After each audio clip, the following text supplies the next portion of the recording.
जैन संतों के प्रवचन और लेटेस्ट धार्मिक भजन व कार्यक्रम निशुल्क देखने व सुनने के लिए हमारे YouTube चैनल जिन शरणम मीडिया को सब्सक्राइब जरूर करें और सबसे पहले देखने के लिए बेल आइकन को क्लिक जरूर करें।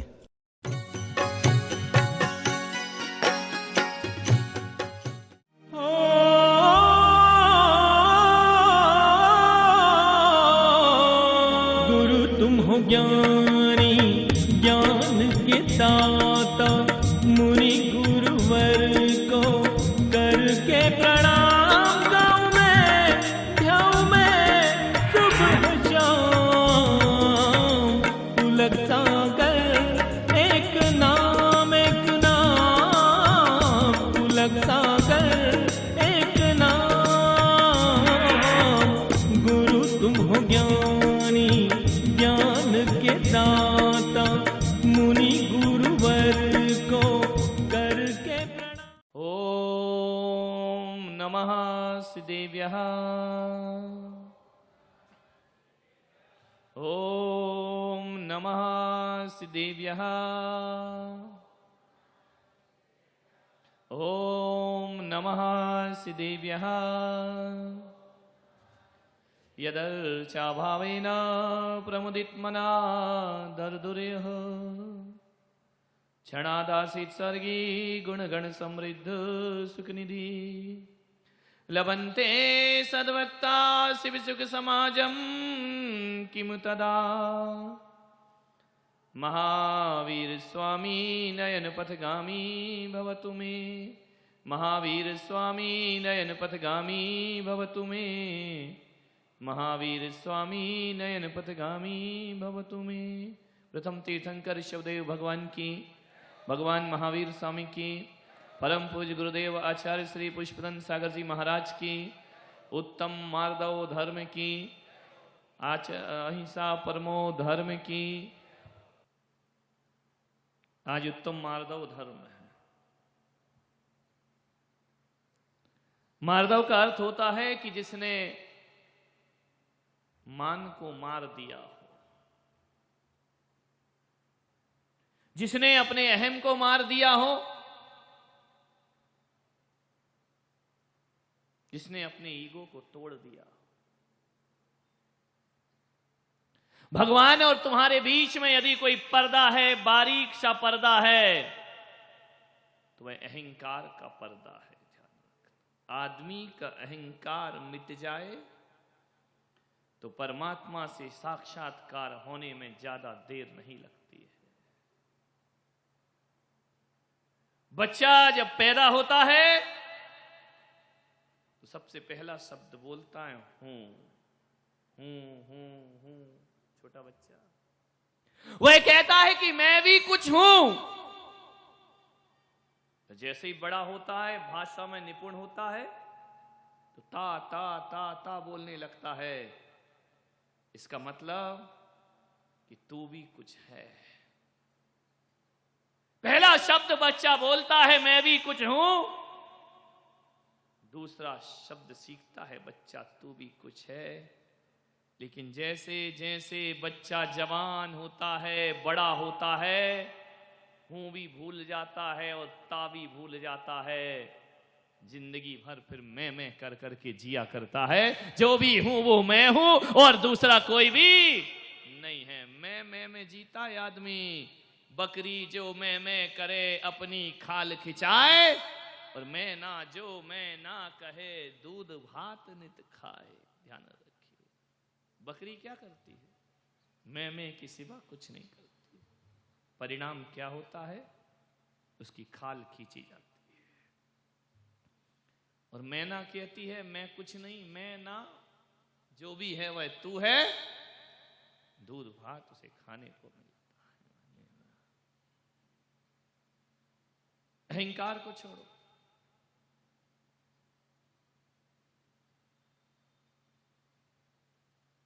मैं एक जगह खड़ा था, मैंने क्या देखा? एक मैदान में कुछ बच्चे फुटबॉल खेल रहे हैं। फुटबॉल जानते हो?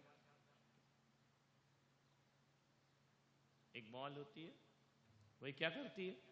जहां जाती है वहां लात खाती है। ध्यान रखा। चाहे इस पक्ष में आए तो भी लात पड़ेगी, उस पक्ष में जाए तो भी लात पड़ेगी। फुटबॉल जहां जाएगी वहां लात खाएगी। रखी भी है तो सामने वाला उसको एक लात। मैंने कहा फुटबॉल को क्या हो गया बेचारी, जहां जाती है वहां लात खाती है, कोई भी उसे हाथ में नहीं लेता। जहां जाएगी वहां लात पड़ेगी। किसी भी पूरी फील्डिंग में, पूरे मैदान में, पूरी फील्ड में जहां भी चली जाए, जिस स्थान पर जाए, हर कोई उसे एक किक मारता है, एक लात मारता है, लात ही खाती रहती है। मैंने कहा फुटबॉल बड़ी दुखी है भाई।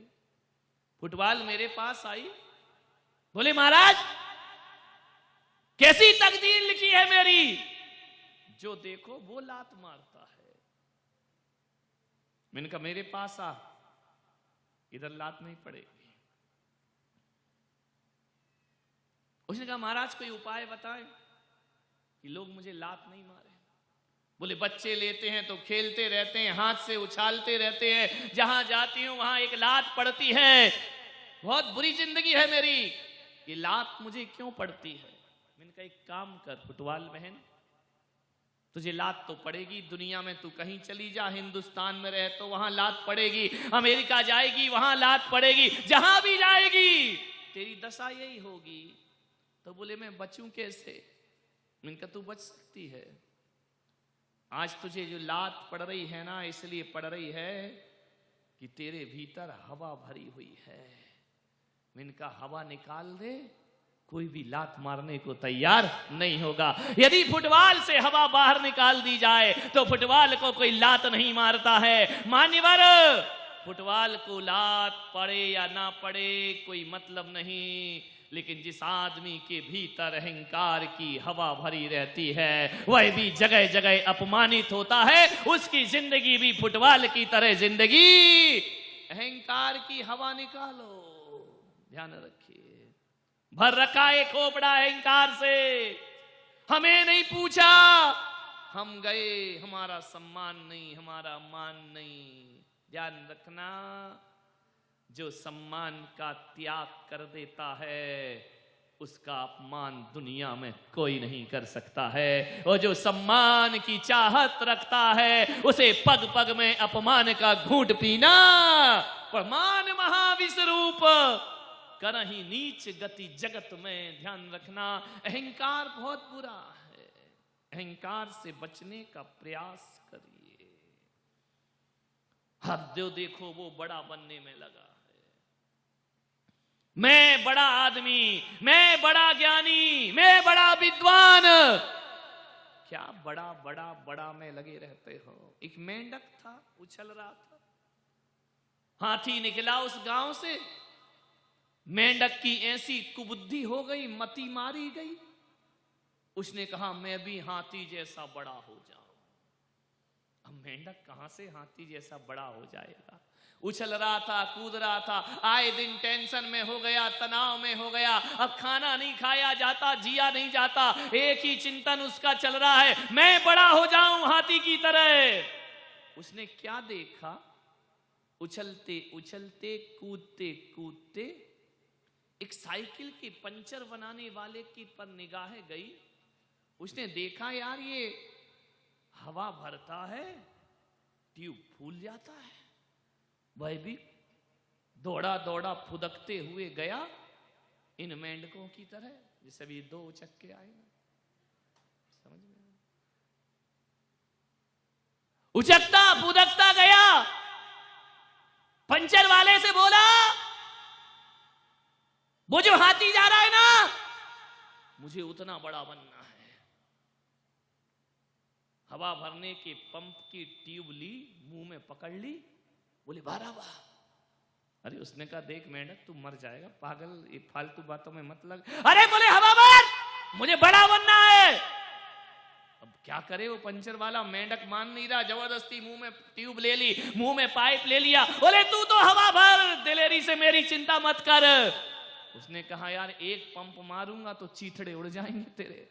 बोले नहीं नहीं तू तो हवा भर दे, मुझे हाथी बनना, चाहे कुछ भी हो जाए, मुझे बड़ा बनना है। अब आओ देखा ना ताओ, साइकिल के पंचर वाले ने एक पंप दिया, जैसे ही प्रेशर दिया मेंढक थोड़ा फूला। उसने कहा बोल मैं बड़ा हुआ ना, और मार।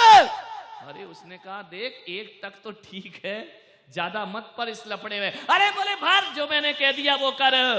कहते 2-3 पंप दिए, चीथड़े उड़ गए मेंढक के, पता नहीं पड़ा मेंढक कहां चला गया। एक बात याद रखना, अहंकार मर जाना स्वीकार करता है लेकिन टूटना स्वीकार नहीं किया करता है। एक बार अहंकार आदमी के जीवन में आ जाए मर जाएगा लेकिन टूटेगा नहीं। एक बात याद रखो अजमेर वालों, अहंकार के पास आंखें नहीं होती हैं। अहंकार चलता तो है पर उसे दिखाई नहीं दिया करता है। वह अंधे व्यक्ति के समान होता है, चल सकता है, अहंकार सबका चलता है मगर देखता नहीं है। ध्यान रखना, अंधों की यात्रा तो होती है मगर मंजिल नहीं मिला करती है। अहंकार आदमी को अंधा कर देता है। रावण के पास शक्ति थी, बल था, मगर अहंकार था। आंखें होने के बाद भी उसे लंका की बर्बादी दिखाई नहीं दे रही थी। कंस के पास आंखें थी पर अहंकार ने इस कदर अंधा किया, कृष्ण के सामर्थ्य को वो समझ नहीं पाया। ध्यान रखिए, लादेन के पास क्या आंखें नहीं थी? लेकिन अमेरिका की शक्ति को वो समझ नहीं पाया। दुर्योधन के पास क्या आंखें नहीं थी? लेकिन एक सती के प्रभाव को वो समझ नहीं पाया। ध्यान रखिए, देख नहीं पाया। मान्यवर, अहंकार आदमी के जीवन को अंधा कर देता है। आदमी के जीवन में अहम और बहम के 2 नशे चढ़े हुए हैं। एक बात याद रखना, अफीम का नशा चढ़ता है उतर जाता है, शराब का नशा चढ़ता है उतर जाता है, दुनिया का हर नशा चढ़ता है उतर जाता है, लेकिन अहंकार का नशा एक बार चढ़ जाए तो फिर उतरता नहीं। अहंकार से बचो, बहुत खतरनाक है। छोटे से बच्चे का भी अपना अहम होता है। छोटा सा बच्चा यदि उसे चुटकी बजा के प्यार से हंस के दूध ना पिलाओ तो बच्चा भी मुंह फेर लेता है, वह भी गुस्से में दूध पीता नहीं। अहंकार है सबके। कभी गुस्से में उठाना किसी बच्चे को, गोद में नहीं आएगा तुम्हारी, और मुस्कुरा के मेरा बेटा, मेरा पप्पू, मेरा मुन्ना, मेरा बाबू, उठाइए, खुश हो जाएगा, फट से दौड़ा दौड़ा आ जाएगा। अहंकार मत करिए। हर एक अहंकार को तोड़ने से जब बच्चा तुम्हारी गोद में आ जाता है, मैं कहता हूं मार दो, धर्म अपना लो, भगवान तुम्हारे हृदय में आकर के बैठ जाएंगे। ध्यान रखिए, मार दो, धर्म होना चाहिए। किस बात पे अकड़ता है आदमी?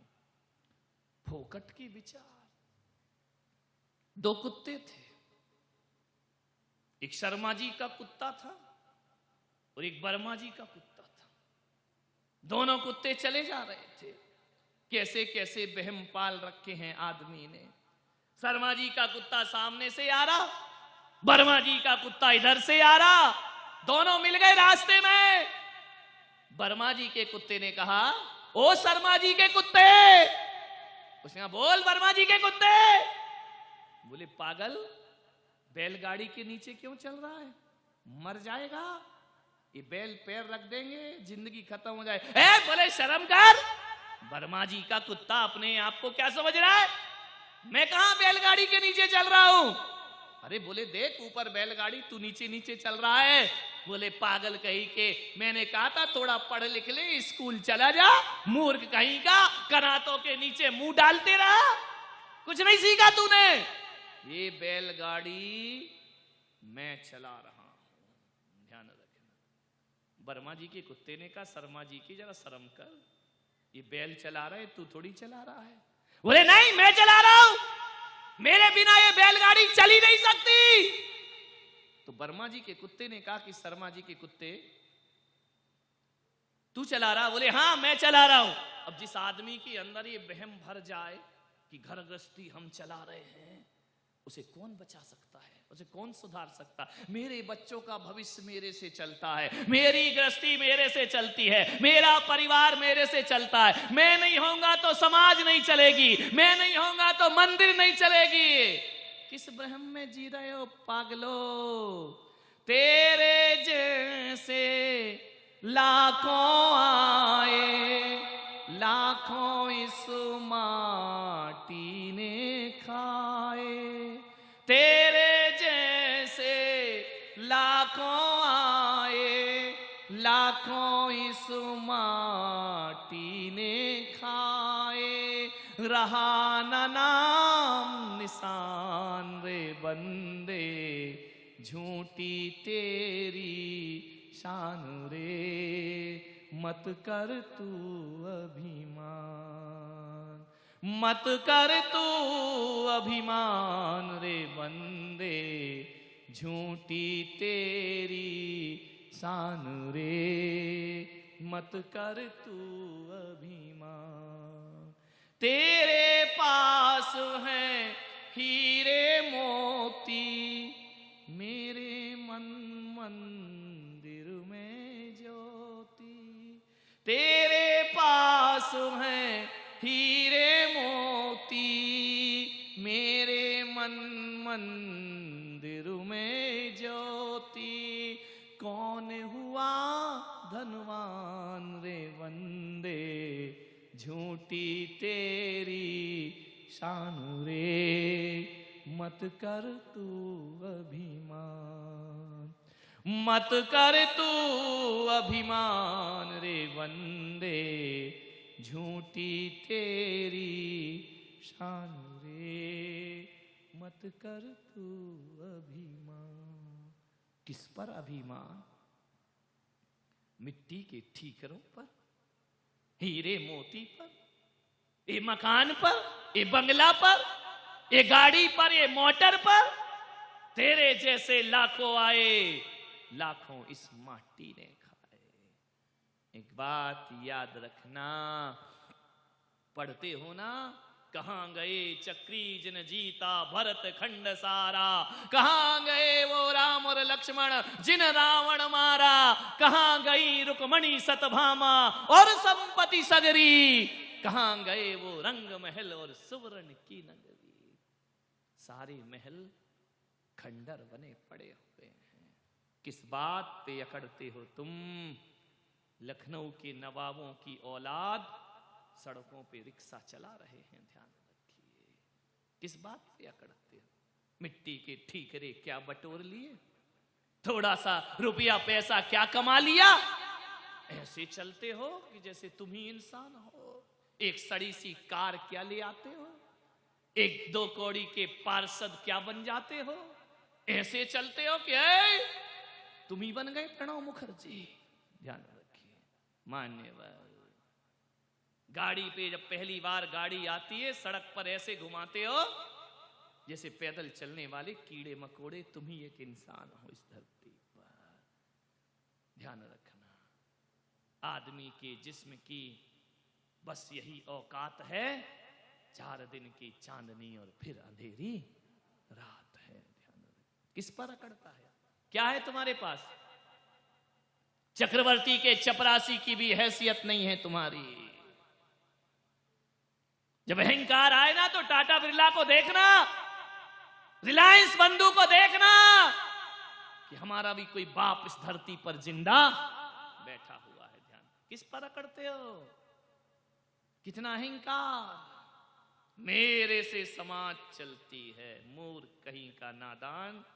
समाज यहीं रहेगी, तू दुनिया से चला जाएगा। ध्यान रखना। कितने आए और कितने चले गए, विचार करना है। अहंकार से बचो। वर्मा जी के कुत्ते ने कहा, कुत्ता वहीं खड़ा है अभी मेरा, चलते हैं उसके पास, कि ये बैलगाड़ी तू नहीं चला रहा है। शर्मा जी के कुत्ते ने कहा मैं चला रहा हूं। बोले यदि तू चला रहा है तो तू रुक, बैलगाड़ी रुक जाना चाहिए। अब किस्मत कभी कभी ऐसा साथ देती है सुनील जी, क्योंकि मेरे से पहले वो बोल गए, साथ देती है महाराज। अभी चौमासा हो रहा तो किस्मत ही तो साथ दे रही है, और क्या हो रहा है ध्यान रखना, वरना अभी तो मैं उदयपुर में होता। दे गई किस्मत साथ। बोले रुक जा, बैलगाड़ी रुक जाना चाहिए। संयोग जैसे ही कुत्ता रुका, गाड़ी वाले ने खींच दी डोरी, बैल खड़े हो गए। अब तो भ्रम और मजबूत हो गया। उसने कहा देख मैं चला रहा हूं गाड़ी को। वर्मा शर्मा जी कुत्ते ने कहा यार कर्म चले, इन बैलों को भी अभी खड़े होना था। बोले अच्छा तू चल। अब जैसे ही चला, गाड़ी वाले ने बैल हाँक दिए, गाड़ी चल। अब उसके भ्रम को दुनिया में कोई नहीं तोड़ सकता है। एक बात ध्यान रखना, अहम और वहम में जी रही है ये दुनिया। कितना अहंकार करता है आदमी, कुछ नहीं आदमी की जिंदगी में। बुलंदी देर तक किस शख्स की किस्से में रहती है, बुलंदी देर तक किस शख्स के हिस्से में रहती है। बहुत ऊंची इमारत हमेशा खतरे में रहती है, बहुत ऊंची इमारत हमेशा। जो जितनी ऊंची इमारत होगी उतना खतरा बढ़ेगा। फोकट के बड़े मत बने। क्या होता है बड़ा बनने से? मैं बड़ा आदमी। हम महाराज के पास गए, महाराज ने पूछा नहीं, लिफ्ट नहीं दी। गिफ्ट तो छोड़ो, लिफ्ट नहीं दी। दरवाजे बंद थे, खोले नहीं। इनका नहीं खोले तो क्या हो गया? अरे बोले बड़ा आदमी है महाराज। इनका होगा बड़ा, मेरी नजरों में तो सड़ा, काहे का बड़ा। ध्यान रखिए, मेरी नजरों में मेरे भगवान से बड़ा दुनिया में कोई नहीं हुआ करता है। ध्यान रखिए, क्या होता है पैसे से, क्या होता है विचार करना है आपको। पैसा सहायक है, जरूरी है, सोचना है। छोटे मुंह बड़ी बात मत करिए। आज तुम्हारे पास सब कुछ है, ये सोच कर जियो कि कल कुछ ना होगा तुम्हारे पास। ध्यान रखना, अहंकार मत लाइए। भगवान महावीर ने कहा है अपनी उपलब्धियों का उपयोग करो, लेकिन उपलब्धियों पर अहंकार मत करो। अपनी बुलंदियों पर इतना नाज मत कर।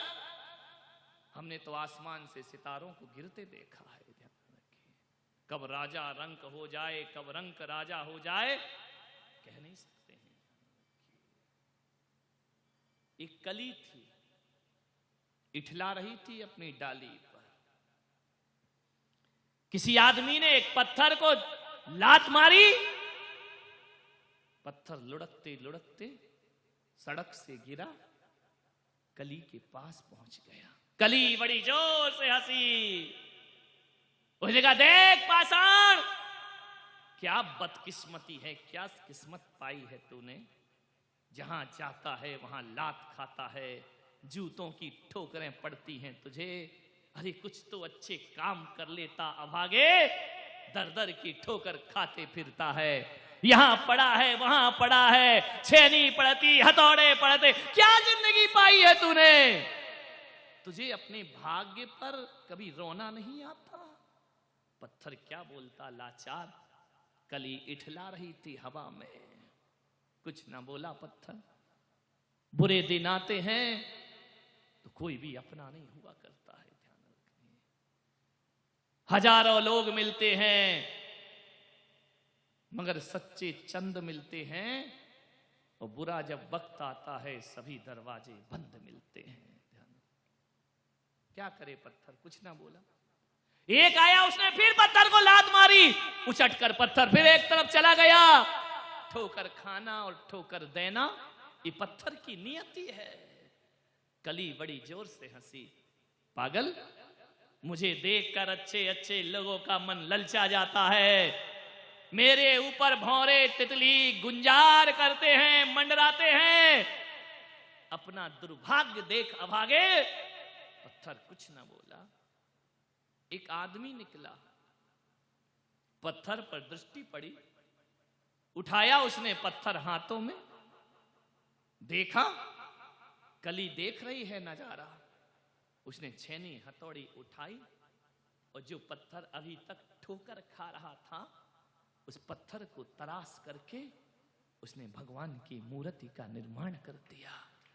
भगवान की मूर्ति बना दी, मूर्ति की प्रतिष्ठा हुई, पूजन का समय आया।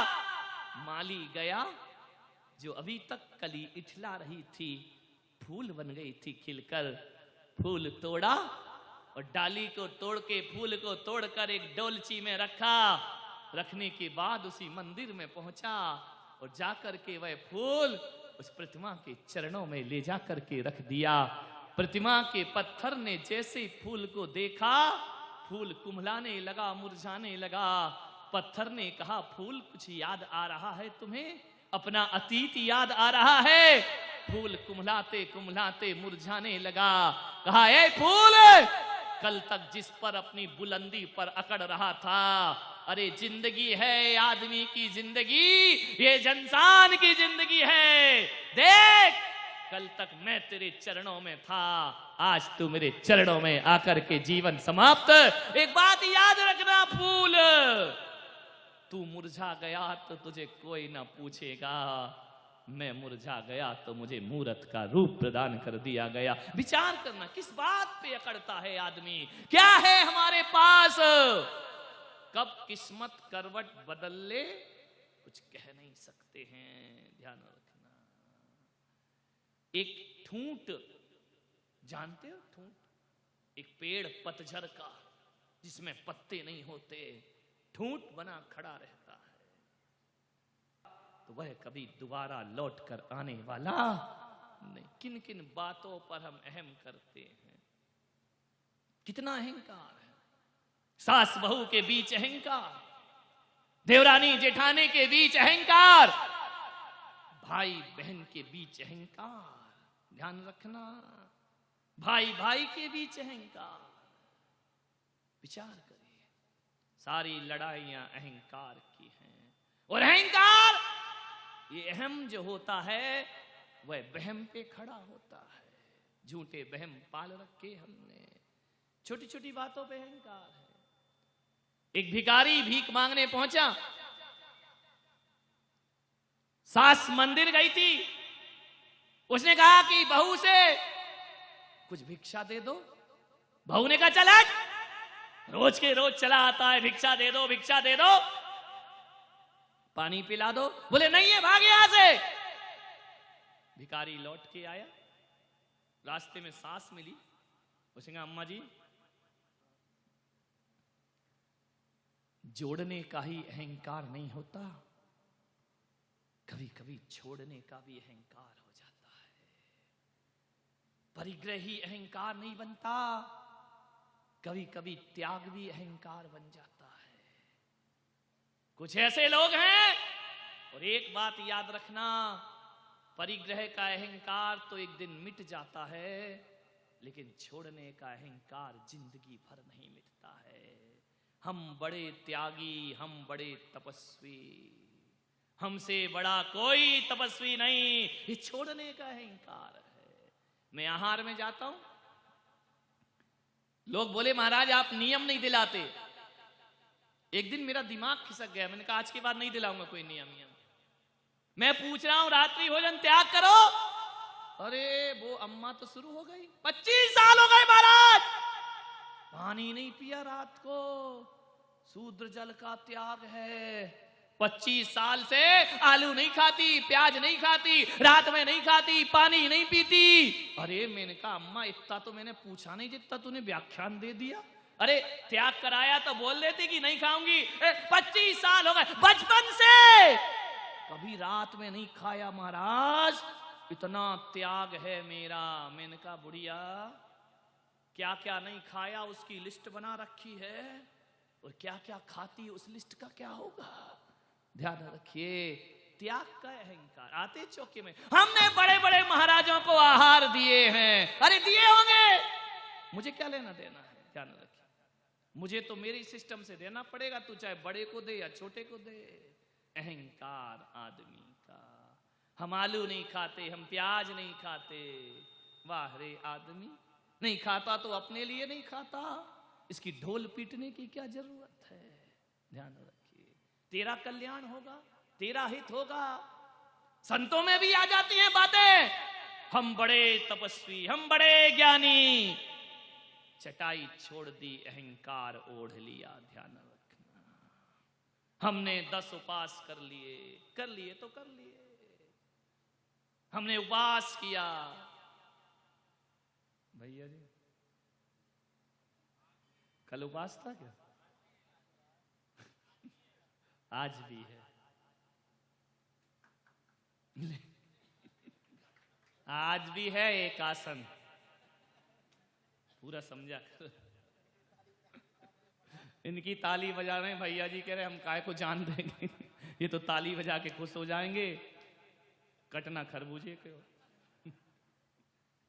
अहंकार, त्याग का अहंकार, नाम का अहंकार, ख्याति का अहंकार, ये बहुत खतरनाक अहंकार है। सैकड़ों लोग सो रहे हैं, उस काफिर ने कहा मुल्ला से, मुल्ला नमाज तो हो गई हमारी, अभी ये जितने लेटे हैं ना, ये दोजख में जाएंगे, नरक में जाएंगे, ये नरकों की भट्टियों में सुलगेंगे, इन्हें सड़ा सड़ा करके मारा जाएगा, इन्हें कष्ट देंगे। मुल्ला ने कहा तू नमाज पढ़ के उठ के ये क्या बोल रहा है? बोले सड़ेंगे ये सब। नमाज पढ़ने का समय, खुदा का नाम लेने का समय, और ये कमबख्त सो रहे हैं यहां बैठकर, सब नरक में जाएंगे। मुल्ला ने कहा वो दोजख में जाएं या ना जाएं, तू जरूर दोजख में जाएगा। बोले क्यों? जो सैकड़ों लोगों को नरक भेज रहा है। अरे मूर्ख, कल तक तू नमाज नहीं पढ़ता था तो तुझे दोजख का ख्याल नहीं था, और आज एक नमाज क्या पढ़ ली, हजारों लोगों को दोजख में भेज रहा है। ऐसा हमारे साथ भी होता है। कल तक हम मंदिर नहीं आते थे तो बुरा नहीं लगता था, 4 दिन से मंदिर क्या जाने लगे, अपने आप को है तीर्थंकर का बाप समझ लिया तुमने। ध्यान रखिए, 4 दिन की चांदनी, अभिषेक का कलश क्या डाल दिया। अब जो अभिषेक नहीं करते वो नरक जाएंगे। दूसरों का अशुभ सोचने वाला कभी अपना शुभ नहीं कर सकता है। मुल्ला ने कहा अरे काफिर, इस नमाज पढ़ने से अच्छा तो तू सोता ही रहता, तो कम से कम दुनिया के लिए नरक की प्रार्थना तो नहीं कर। ऐसे धर्मात्मा से तो अधर्मात्मा बने रहते। ध्यान रखिए, उत्तम मार्दव विनय प्रकाश से। ध्यान रखिए, मार्दव धर्म ये मुनियों के लिए है, साधुओं के लिए व्याख्या है।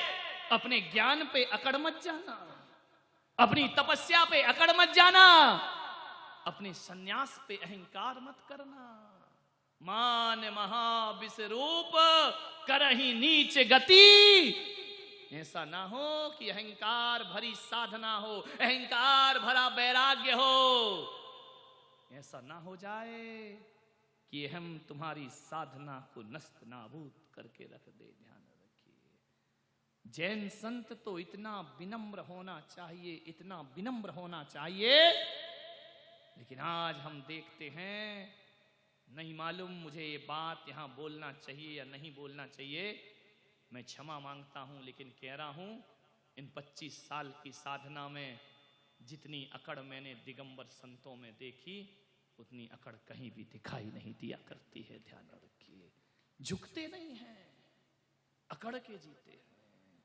मान्यवर, दिगंबर संत तो इतना विनम्र होना चाहिए, इतना नम्रतापूर्ण होना चाहिए कि छोटे आ जाएं तो गले से लगा लो, और बड़े आ जाएं तो चरणों में गिर जाना चाहिए। ध्यान रखिए, वो होता है मार्दव धर्म। विचार करना है आपको। मार्दव, वो भी उत्तम मार्दव, कषाय से रहित होना। मैं आहार को गया कल, कौन सी वाली नसिया है, छोटा थड़ा, आहार को गया, मैं पड़क रहा था कि वहीं पर तुम्हारी खाने की भट्टी लगी हुई थी, रोटी बन रही थी। पड़कते पड़कते वो रोटी सेक रहा था। मेरा दिमाग तो जो देख ले उस पर ही प्रवचन बन जाता। एक बेलन से रोटी बेल रहा था, बड़ी स्टाइल से रोटी ने बिलते हुए गोल गोल गोल गोल 1 सेकंड में इतनी सी वो पीस होता ना, क्या जो ये आटा का पीस गोल, उसको इतना सा उसने गोल घुमाया, चकले पर रखा, बेलन चलाया, इतनी सी वो इतनी बड़ी हो गई। उसने तवे से कहा कि अरे काले कलूटे कालिया हैं, क्यों रे कालिया, काला कलूटा, देख मैं इतने से कितने जल्दी इतनी बड़ी बन गई, और तू उतना का उतना ही है, तू 1 इंच भी नहीं बढ़ा, मैं कितनी बड़ी हो गई। और बेलते जा रहा और बड़ी हो गई। थोड़ी देर बाद तवे ने देखा, ज्यादा मत बोल, ज्यादा गोरे रंग पे इतना घुमा न कर, गोरा रंग 2 दिन में। हाँ अब आ गया समझ में तुमको। बोले ओ गोरी इतनी मत कर, अभी तुझे मेरी छाती पे आना है, ध्यान रखना। जैसे ही रोटी बड़ी हुई, ये मैं सोच रहा था प्रवचन का, और बड़ी होकर जैसे ही उसने रसोइये ने रोटी ली और गरम तवे पर डाल दी, तवे ने कहा आया मजा, बड़ी अकड़ रही थी, तवे ने गरम कर दिया, मुंह फुला के बैठ गई रोटी को। ऐसा मुंह फुलाती जैसे महिलाएं फुला लेती है, मुंह फुला करके बैठ गई रोटी। बोले देख अब मैं और मोटी हो गई। तवे ने कहा तू कितनी भी बड़ी हो जाए मुझसे बड़ी नहीं हो सकती, तवा तो बड़ी रहेगा। और एक बात याद रख मेरी रोटी बहन, ऐ मेरी गोरी, एक बात याद रख, अब यहां से उतर के तेरी वो दशा बनेगी, ध्यान रखना। जितनी तू बड़ी होके अकड़ रही है, मैंने देखा है, जब मेरे साथ छोड़कर तू वहां जाएगी और जब थालियों में बैठेगी, तेरे टुकड़े टुकड़े कर दिए जाएंगे, ध्यान रखना, तेरा अस्तित्व मिटा दिया जाएगा, इतने अहंकार में मत जी, तेरे पीस कर दिए जाएंगे। और यदि किसी बूढ़े ने खा लिया, समझ गए क्या, इतना मसला जाएगा तुझे, इतना मसला जाएगा, सारा अहंकार मिट्टी में मिले। ध्यान रखना एक बार। दादाजी को बड़ी हंसी आ रही है, मीड़ देती ना, ऐसा कर देते, इसको मसल देते दाल डाल के, ले अब बन बेटा बड़ी, तेरी तो जिंदगी सड़ी, काय की बड़ी। और एक बात ध्यान रख, मैं ना बड़ा होता हूं ना छोटा होता हूं, तेरे जैसी हजारों रोटी आकर के अपनी जिंदगी को बर्बाद करते हुए मैंने अपनी आंखों से देखा है, मेरे सामने देखा, कितनी रोटियां निकाल दी मैंने, मैं उतना खा उतना ही हूं, ध्यान रखिए। भूख लग आई? हमारे भैया जी कहते महाराज प्रवचन में तुम रोटी वोटी मत बोला करो। मैंने कहा क्यों? बोले कल का उपवास है हमारा, रात भर सिकी हैं रोटियां। माने बात, रोटी में ताकत है। जब आदमी के पेट में आती हैं रोटियां, फूली नहीं बदन में समाती हैं रोटियां। और जीभ, ओहो जीभ चल गई होठों। रोटी से जिसका पेट तलक सिर भी है भरा, ना जाने कैसे नाच नचाती हैं रोटियां। ध्यान रखिए मान्यवर, अकड़ के मत जियो। मैं ब्रह्मचारी था, इनके जैसा, शकल से नहीं, दुबला था, ये तो मस्त है। पाली ताना जा रहा था दर्शन करने के लिए भगवान के। गुजरात में एक तीर्थ है पाली ताना, श्वेतांबर समाज का बहुत बड़ा तीर्थ। दिगंबरों का एक मंदिर है, उनके हजारों मंदिर है, उससे अपने को मतलब नहीं। मैं सीढ़ियां चढ़ रहा था, सफेद कपड़ों में था, एक संत मिले, मेरे साथ यात्रा करने लगे। उन्होंने मुझसे पूछा, उस समय मैं क्या 20-21 साल का रहा हूं, छोटा सा 22 साल का। उन्होंने मुझसे पूछा क्या आप संत हैं? मैंने कहा नहीं, मैं अभी साधक हूं, ब्रह्मचारी हूं, संत बनने की साधना कर रहा हूं। चलते चलते दोस्ती हो गई, बातचीत हो गई। मैंने कहा क्या आप संत हैं? उन्होंने कहा हाँ हम संत हैं। मैंने कहा आप क्यों संत हैं? बोले इसलिए कि मेरे पिता की करोड़ों की प्रॉपर्टी थी, 20 नौकर चाकर लगे थे, गाड़ी के बिना मैं एक कदम नहीं रखता था, लाखों रुपए बैंक बैलेंस थे मेरे नाम, एक से एक कपड़े पहनता था, एक से एक गाड़ियां रखता था, बहुत करोड़पति घर का हूं, मैं सबको लात मार करके संत बन गया हूं। आपने क्या छोड़ा? मैंने कहा मैं तो कोई करोड़पति के घर का था ही नहीं, लेकिन मैंने कहा आप संत हैं? बोले हाँ। मैंने कहा आप संत नहीं हैं। बोले कैसी बात करते हो, मैं संत नहीं हूं, मैंने बता दिया ना करोड़ों का व्यापार छोड़ के आया हूं। मैंने कहा एक बात ध्यान रखो, कितने साल हो गए? बोले 30 साल। मैंने कहा 30 साल में भी करोड़ों का व्यापार अभी दिमाग में रखा है, इसलिए आप संत नहीं हैं। ध्यान रखिए, संत होने की परिभाषा ये नहीं होती है कि तुमने कितना छोड़ा है, संत होने की परिभाषा ये याद रखना, मैंने अच्छा मकान छोड़ा, अच्छा घर छोड़ा, गाड़ी छोड़ी, बंगला कहां छोड़ा है? दिल में तो अभी भी बिठा के रखा है। बाहर से छोड़ने का नाम सन्यास नहीं, भीतर से छोड़ने का नाम सन्यास हुआ करता है। मैंने कहा एक बात बताइए, 30 साल में भी आप ये बात नहीं भूल पाए कि मैं करोड़पति घर का था? अरे भूल जाइए इसे। मैंने कहा एक बात बताओ, उल्टी करने के बाद, वमन करने के बाद कोई उसे दोबारा लेना चाहता है क्या? कोई उसे दोबारा याद रखता है क्या? बोले नहीं रखता। तो मैंने कहा आप ये दौलत जो दिमाग में रखे हैं इसे निकाल बाहर फेंकिए। मैंने कहा संत जी क्या छोड़ा है उससे संत नहीं बनते, क्या पाया है उससे संत बना जाता है, उसे सन्यास कहा जाता है। क्या छोड़ा, कितना छोड़ा, इसका कोई मूल्य नहीं है। गरीब हो या अमीर हो, सन्यास की कीमत अतीत से नहीं होती, सन्यास की कीमत तो वर्तमान से हुआ करती है। ध्यान रखिए, जो छोड़ दिया सो छोड़ दिया, उसे जीवन में क्या याद रखना। ऐसा तो नहीं कि मोटर कार गाड़ी छूट गई, अहंकार अभी तक हमारे जीवन में बना पड़ा है। एक बार आया था ना व्हाट्सएप पर, करोड़ों की संपदा छोड़ के सन्यासी बने। क्या होता है करोड़? वो जिसने करोड़ों नहीं छोड़े वो सन्यासी नहीं है क्या? ध्यान रखिए, वो तो छोड़ने ही जैसा था। वो अपना था कब? वो तो कंकड़ पत्थर थे। करोड़ों की दौलत छोड़ने वाला सन्यासी नहीं होता, जिनेंद्र के गुणों को उतारने वाला जीवन में सन्यासी हुआ करता है। ध्यान रखिए, अतीत को भूल जाओ। किस चीज को सिर पर लेकर ढोते हो?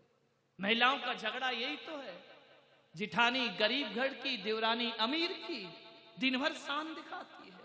मेरे पीहर में ऐसा, मेरे पीहर में वैसा, वहां इतने नौकर लगे, इतने चाकर लगे, वहां से 1 लाख की साड़ी आई। क्या होगा इससे? वो 1 लाख की साड़ी देवरानी जिठानी में भेद की रेखा खींच देगी। ध्यान रखना। नहीं, पीहर छोड़ दिया तो छोड़ दिया। जो बेटी ससुराल में पीहर की बड़ाई करती है वो ससुराल का प्यार कभी नहीं पा सकती है। ध्यान रखना। होना तो ये चाहिए कि जैसा परिवार और जैसा ससुराल मिला है वही हमारे जीवन की उपलब्धि हुआ करती है। अब उस परिवार को, ससुराल को कैसे स्वर्ग में बदलना है, इसका नाम साधना हुआ करता है। ध्यान रखिए। मान्यवर, क्या करोगे वहां की बड़ाई कर करके? इतनी पैसे वालों की लड़की हो, 2 साल भी रह जाओगी ना तो सब पता पड़ जाएगा। कोई भी, सभी बहुएं भाभियां ताने मारने लगेंगी तुम्हें। ध्यान रखिए, जो तकदीर में है वही होता है। उत्तम मार्दव विनय प्रकाशे, उत्तम मार्दव धर्म, बड़े विनम्र रहिए। आज तुम्हारे पास सब कुछ है, पुण्य का उदय है, कल कुछ ना रहेगा। पाप ने जिस दिन पुण्य ने करवट बदली, उस दिन लाखपति को खाकपति होने में ज्यादा देर नहीं लगती। महलों को बेचकर सड़कों में आने में ज्यादा देर नहीं लगा करती है। किस पर अकड़ता है यार? थोड़ा सा रुपया क्या दे दिया, नाम लिख दो हमारा। एक जगह पंखा दान किया, कितने का आएगा पंखा? 400-500 रुपए का। इनके पिता के पिता, उनके पौत्र, उनके प्रपौत्र, उनकी स्मृति में यह मंदिर को पंखा दिया गया। धत तेरे की 3 पंखुड़ी का पंखा और 10 पीढ़ी के नाम। तुम्हारा दान 300 रुपट्टी में मंदिर खरीद लिया तुमने अपना। ध्यान रखिए, नाम लिखवाते हैं, नाम होना चाहिए। मेरा नाम नहीं आया, पैसा कैंसिल, बोली कैंसिल। एक बार मैंने देखा, मैं एक तीर्थ की यात्रा कर रहा था, सीढ़ियों पे नाम लिखे, 100 रुपये दिए, फलाने चंद ने इस सीढ़ी का नाम, इस सीढ़ी पर इसका, सबका सीढ़ियों पे नाम है, बाहरी सीढ़ी पे नाम। और अक्सर देखना, जो भी दान देता है ना, उनका काले पत्थरों पे नाम लिखा जाता है, या काले पे लिखा जाएगा, या सफेद मार्बल पर लिखोगे तो काले रंग से लिखा जाएगा। सीढ़ियों पर लिखोगे, तलवे चाटते रहो सबकी जिंदगी भर। दत्त तेरे की 100 रुपए में जूते चाट रहे हैं पड़े पड़े अपनी जिंदगी के। ये कोई दान है क्या जीवन का? ये तो अहम है। अरे दान तो वो होता है कि इस हाथ से दिया जाए और इस हाथ को पता ना चले। ध्यान रखना, वही तो होता है दान जीवन। मान्यवर, ज्यादा नाम आम के चक्कर में मत पड़िए। नाम लिखाना है, नाम लेना है, तो तुम्हारे नाम में इतनी पवित्रता नहीं है। तुम्हारा नाम तो ऐसे ही है कि सीढ़ियों पर ही लटकाया जाए। यदि तुम्हें अपना नाम करना है, जिनेंद्र का नाम लीजिए, तुम्हारा नाम अपने आप दुनिया में होना प्रारंभ हो जाएगा। मान्यवर, समय हो गया। दिगंबर जैन समाज के प्रख्यात कवि हृदय संत वात्सल्य मूर्ति प्रखर वक्ता मुनि श्री पुलक सागर जी महाराज की लेखनी द्वारा अलौकिक साहित्यों की रचना हुई है। मुनि श्री द्वारा रचित ग्रंथों को पढ़ने से आपका जीवन निश्चित ही नए आयामों को प्राप्त करेगा। साथ ही मुनि श्री के विचारों को जानने के लिए मासिक पत्रिका पुलक वाणी के सदस्य बन जीवन में नई ऊर्जा का संचार करें। मुनि श्री के साहित्य एवं पुलक वाणी को प्राप्त करने के लिए संपर्क करें। केंद्रीय कार्यालय वात्सल्य भवन, P75, गली number 5, Bihari colony extension, Shahdara, Delhi 110032। Mobile 919810900699। Email pulakvani@gmail.com।